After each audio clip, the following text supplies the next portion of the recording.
नमस्कार, मैं हूं आपके साथ पराग गुप्ता। आप देख रहे हैं इंडिया न्यूज। अतिक्रमण विरोधी अभियान के तहत ग्वालियर में 1 दर्जन से ज्यादा बेजा कब्जे जमींदोज कर दिए गए। कार्रवाई को अतिक्रमणकारियों ने मनमानी पूर्ण बताया है। इसके साथ ही अधिकारियों का बयान भी इस पूरी कार्रवाई को लेकर सामने आया। अधिकारियों की ओर से कहा गया है कि दरअसल बेजा कब्जे हटाने से पहले विधिवत ढंग से न सिर्फ नोटिस जारी किए गए बल्कि पहले भी संबंधित पक्ष को समझाया गया था। कार्रवाई का विरोध कर रही 1 दर्जन से ज्यादा कांग्रेसियों को पुलिस ने हिरासत में लिया। अब खबर है कि कल यानी कि सोमवार को सेवा नगर सड़क मार्ग के अतिक्रमणकारियों को 2 दिन का नोटिस देकर उन्हें अपने कब्जे हटाने के लिए वक्त दिया जाएगा।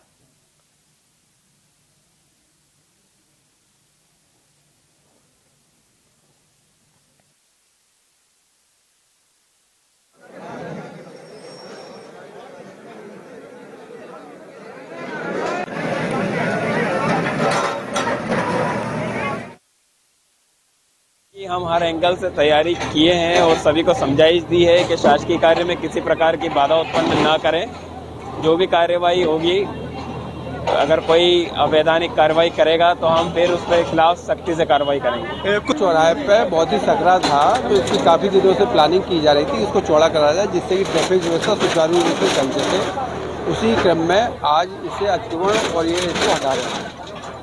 यहाँ भारतीय जनता पार्टी के नेताओं के इशारे पे प्रशासन गुंडागर्दी पर उतारू है और यहाँ के दुकानदार जो 700 सालों से दुकानों पे जमे हुए हैं बिना किसी नोटिस दिए, अभी 6 घंटे पहले इनको नोटिस देके खाना पूर्ति की गई और गुंडागर्दी के नाम पे इनकी दुकानें तोड़ी गई। जब इनसे बात की गई तो पता चला कि यहाँ के स्थानीय विधायक जो आज मंत्री हैं, उनका कहना है कि यहाँ के लोगों ने हमको वोट नहीं दिए तो इनकी दुकानें तोड़ेंगे, इनके बेरोजगारों को हम नष्ट करेंगे। वर्षा संवाददाता संतोष सिंह ग्वालियर से इस खबर पर लाइव जुड़ गए हैं। संतोष, लोग कह रहे हैं कि ये मनमानी की गई है प्रशासन की ओर से, लेकिन प्रशासन ये कह रहा है कि नोटिस पहले भी दिए गए हैं। क्या है सच्चाई और कार्रवाई को लेकर क्या अपडेट?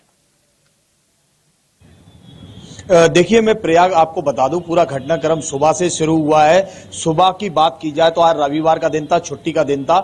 जिला प्रशासन और नगर निगम प्रशासन की संयुक्त टीम ने अचानक जो किला गेट चौराहा है वहां पर पहुंचे थे और वहां उन्होंने थाने पे अपना जमघट किया। जमघट के बाद उन्होंने कार्रवाई शुरू की। इससे पहले आपको बता दूं कि 2 दिन पूर्व ही जिला प्रशासन की ओर से, नगर निगम की ओर से नोटिस, जो वहां के बेजा कब्जेदार थे उनको नोटिस जारी किए गए थे।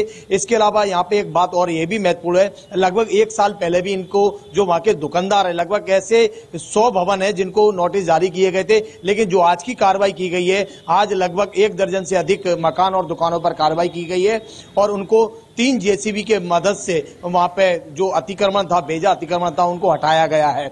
वहां पे कांग्रेसी नेता विरोध करने पहुंचे थे। कांग्रेस का आरोप था चूंकि स्थानीय जो विधायक है, जो वर्तमान में मंत्री हैं, प्रदेश के ऊर्जा मंत्री हैं, उनके इशारे पर यह सारी कार्रवाई की जा रही है और जो वर्षों से यहाँ पे दुकानदार काबिज है उनको बेरोजगार किया जा रहा है। लेकिन प्रशासन का यह कहना था कार्रवाई की प्रक्रिया कई वर्षों से लंबित थी। चूंकि अब सड़कों का निर्माण तेजी से हो रहा है, सेवानगर मार्ग जो है उसमें रोड, डबल रोड बनकर आ रही है और इस डबल रोड आकर जो खत्म होगी वो किला गेट चौराहे पर आकर खत्म होगी। लेकिन किला गेट चौराहा पर देखा जाए तो आए दिन जाम लगता है। वहां मात्र 10 फुट की भी रोड नहीं है और ऐसे में वहां अगर स्कूल की कोई बस आ जाती है तो ट्रैफिक जाम की स्थिति बन जाती है, कई घंटों तक जाम लगा रहता है। तो इन सारे बिंदुओं को लेकर सड़क चौड़ीकरण करने का काम चल रहा था। हाँ, हालांकि प्रशासन ने एक यहाँ पे समझदारी, अपनी सूझबूझ दिखाई। जो कांग्रेसी नेता थे, जैसे कि सुनील शर्मा है, जो कांग्रेस के वरिष्ठ नेता हैं, जैसे ही पता चला कि ये विरोध कर सकते तो उनको घर पर ही नजरबंद करके रख लिया गया था। हालांकि कार्रवाई खत्म होने के बाद कांग्रेसी नेता वहां पहुंचे हैं, लेकिन जो विरोध करने पहुंचे थे, जब कार्रवाई चल रही थी, कार्रवाई का विरोध करने पहुंचे थे स्थानीय पार्षद और कांग्रेस के नेता, तो उनको पुलिस ने, जो वहां पे मौके पर पुलिस थी, उन्होंने उनको गिरफ्तार कर लिया और अस्थायी जेल में उनको भेज दिया गया था।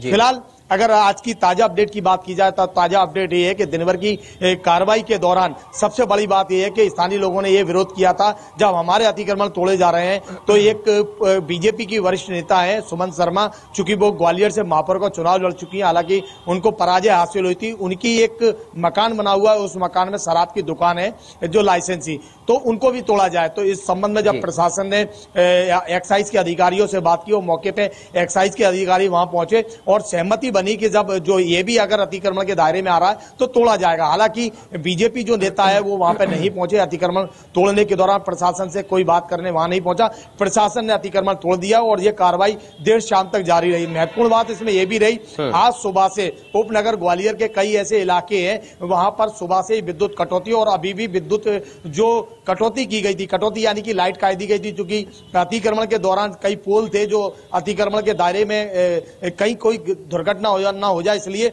वहां लाइट बंद कर दी गई थी। अभी भी विद्युत सप्लाई जारी नहीं हुई है और संभावना व्यक्त की जा रही है रात को लगभग 10 बजे तक विद्युत सप्लाई बहाल की जा सकती है। इसके अलावा सबसे बड़ी बात यह है कि प्रशासन ने आज सेवा नगर के लोगों को फिर से सूचना दी है, मैसेज दिया है कि अगर 2 दिन के अंदर वो अतिक्रमण नहीं हटाते हैं तो उनके खिलाफ भी इस तरह की कार्रवाई की जाएगी। इस संबंध में प्रशासन कल अपने नोटिस जारी करेगा। उसके बाद यानी कि अगर आज से बात की जाए तो 3 दिन बाद फिर से प्रशासन अपनी कार्रवाई करने वहां पहुंचेगा।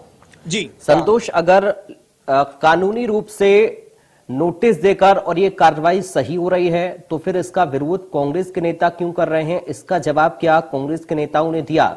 और जो आरोप मनमानीपूर्ण तरीके से कार्रवाई के प्रशासन के ऊपर लग रहे हैं, इस पर अधिकारी क्या कह रहे हैं? संतोष, देखिए मैं आपको बताऊं पराग, जो दुकानदार थे जिनको नोटिस मिल चुके हैं उन दुकानदारों का ये कहना था कि हमें इतना वक्त दिया जाता जिसके कि हम अपना सामान बाहर निकाल सकें। वहीं जो शराब की दुकान है, शराब ठेकेदार को इतना वक्त दिया गया कि वो शराब की पेटियां आराम से निकाल रहा था। लेकिन ये प्रशासन का जो दोयम दर्जे का जो व्यवहार है हम लोगों के साथ किया गया वो काफी कहीं मनमाने तरीके से उनके द्वारा किया गया है। कांग्रेस की बात की जाए तो कांग्रेस चूंकि आगामी समय में चुनाव आने वाले हैं, विधानसभा के चुनाव होने वाले हैं, ऊर्जा मंत्री अपनी विधानसभा में सक्रिय रहते हैं, तो कहीं ना कहीं कांग्रेस के हाथ एक बड़ा मुद्दा लगा है और कांग्रेस इस मुद्दे को भुनाने में किसी भी प्रकार की कोई कसर नहीं छोड़ेगी और कांग्रेस कल इस मामले में संभवतः आंदोलन कर सकती है। चलिए, बहुत शुक्रिया आपका संतोष जानकारी और इस पूरी बातचीत के लिए। संवाददाता संतोष सिंह को आप सुन रहे थे, जानकारी इस पूरे प्रकरण को लेकर हम तक पहुंचा रहे थे। अब खबर